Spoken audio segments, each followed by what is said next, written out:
कि इंद्रियां इतनी बलवान हैं कि अपनी बेटी के पास भी बहुत समय तक एकांत नहीं रहना चाहिए। जवान बेटी हो, अपनी जवान पुत्री हो तो भी बहुत समय तक एकांत नहीं रहना चाहिए। आप और आपकी पुत्री के बीच में तीसरा कोई होना चाहिए। अगर बहुत काल तक एक जगह रहोगे तो बलवान इंद्री ग्रामो विद्वानमपि करसति। तो जैमिनी जी नाम के एक महापुरुष थे, तो उन्होंने, भगवान व्यास देव जी ने जब इस श्लोक रचा और बोला तो उनका, भगवान ये बात हमें समझ में नहीं आ रही कि माँ के पास, पुत्री के पास, बहन के पास, अरे वो पिता है, वो भाई है, अगर एकांत में भी रहेगा तो क्या उसके अंदर काम आ जाएगा? मतलब वो मूर्ख ही होगा तो ऐसा होगा। विद्वान मपि करसति, वो विद्वान फिर ऐसा कैसे हो जाएगा? तो जो गुरुजन होते ज्यादा तर्क वितर्क नहीं करते, तो उनका इस प्रश्न का किसी दिन समाधान करेंगे।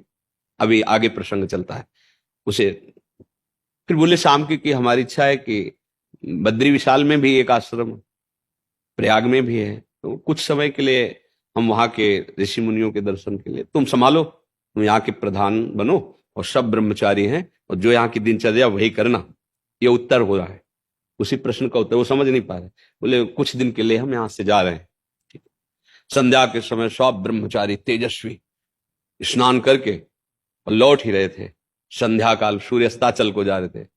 हल्की हल्की बूंदें गिरने लगी, छम छम छम छम पायलों की धुनी, और नौ किशोर अवस्था और ऐसी सौंदर्य शोभा, देखते ही रह जाओ। ऐसे भाग के, रक्षा करो मेरी, रक्षा करो। आगे जैमिनी मुनि ही थे, रक्षा करो। क्या बात है? देखा नहीं ऐसे नीचे देख, क्या बात है, कौन सता रहा है? मैं भटक गई हूं, रात्रि का समय है, अगर एक रात्रि आपके यहां मुझे रहने को मिल जाए तो मैं प्रातः अपने स्थान को चली जाऊंगी, पर मेरी रक्षा करो, मेरा स्त्री शरीर है, मैं जंगल में रह नहीं सकती और मैं भटक गई हूं। बोला नहीं, गुरुदेव का आदेश है, आश्रम में सब ब्रह्मचारी रहते हैं, वहां शरणागत हूं, अगर एक रात्रि रख लेंगे तो मेरा जीवन बच जाएगा। नहीं, जंगली जानवर मार सकते हैं या कोई दुराचारी पुरुष ऐसा। विचार किया, बात तो सत्य है। तो उस समय कुछ में झोपड़ियां और कुछ खपरेले जिनमें ब्रह्मचारी जन रहते हैं।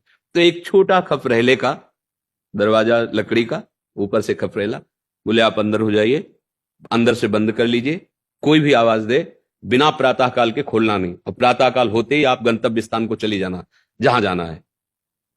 अब बैठे आके संध्या में, वही आवाज, वही रूप, बार बार हटाने की कोशिश की, हट नहीं रहा।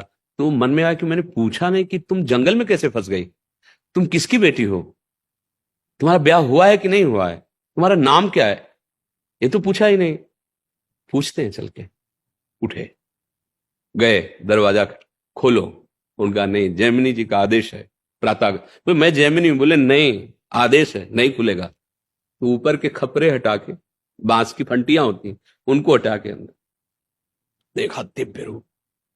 निषेध है, चरण को देखते हुए वार्ता करो, दृष्टि नहीं। जो चाहे आपन कल्याणा, सुजस सुमति शुभ गति शुभ नाना, सो परनार लीलार गोसाई, तजो चौथ के चंद की ना। जैसे चौथ का चंद्रमा नहीं दर्शन, ऐसे लिखा है। काम भाव से किसी भी माता बहन के मुख को देखना या उसके अंगों को देखना निषेध है। उन्होंने देखा, कहा हम एक बात पूछना चाहते थे, आपका ब्याह हुआ है कि नहीं? तो और मुस्कुराते हैं कहा, नहीं अभी कैसे हो सकता है, हमारी तो अभी नौ किशोर अवस्था है, हमारा भी ब्याह नहीं हुआ। बोले आप तो नैष्ठिक ब्रह्मचारी, आजीवन ब्रह्मचर्य का व्रत लिए। बोले यदि आप स्वीकृति दे तो ब्याह कर सकते हैं आपसे। तो कहा हमको तो बहुत सौभाग्य होगा कि आप जैसे ब्रह्मचारी, नैष्ठिक ब्रह्मचारी मुझे स्वीकार, पर मेरा एक व्रत था कि अगर मैं किसी को पति बनाऊंगी ना तो उसकी पीठ में बैठूंगी, मुंह काला करूंगी उसके, और उसकी पीठ में बैठकर वहां जो, जहां तुम स्नान करने गए थे वहां देवी का मंदिर, वहां तक ले चलो, वहीं फिर हम ब्याह की बात करेंगे। तो सोचा रात्रि का समय, कौन क्या है, पीठ में। जो वहां पहुंचे तो उतर के दो चपात लगाए और अपने स्वरूप में आ गए। व्यास देव जी बोले क्या तुम विद्वान नहीं हो? बहुत बड़े विद्वान जैमिनी जी, क्या तुम विद्वान नहीं हो? क्या तुम्हारे लिए समस्त माताएं बहनें पूज्या भाव से नहीं है? कहां पहुंच गए, कहां पहुंच गए? बोले हाँ गुरु जी, बलवान इंद्रिय ग्रामो विद्वान कल सती, आपने जो लिखा सत्य लिखा। अगर हम सानिध्य अधिक मर्यादा के विपरीत, तो हमारी इंद्रियां चंचल हो जाएंगी। भगवत भाव से, चाहे स्त्री हो चाहे पुरुष हो, एक मर्यादा की सीमाएं रखी गई, उन सीमाओं में रहते हुए भजन करें। इस भाव के लिए कहा, जननी सम जानो पर नारे, सब में मात्र भाव रखना, पर मात्र भाव सब में वही रख सकता है जो भगवत भाव से युक्त है। अगर भगवत भाव नहीं है तो भले राखी बनवाएं, भले चरण छुएं, भले ऐसा, पर अधिक एकांत सेवन पर मन चंचल हो जाएगा, क्योंकि मन बहुत ही पतित आचरणों में रति करने वाला है। इसको छोड़ दो तो देखो गंदी बातें, अंदर देख लो ना, भले ना हो पर इसकी चाल तो देख लो, सब कोई जानता है ना इसकी चाल। अपने मन की दशा छोड़ दो तो सबकी, किसी एक की नहीं, सबकी वो पतन की तरफ जाती है। हाँ, मंत्र बल से, नाम जप से, सत्संग से हम इसको ऊर्ध्व गति भगवान की तरफ चलाते, नहीं मना खष्टान इंद्रियाणी प्रकृति स्थान कर सके। समझ रहे हैं?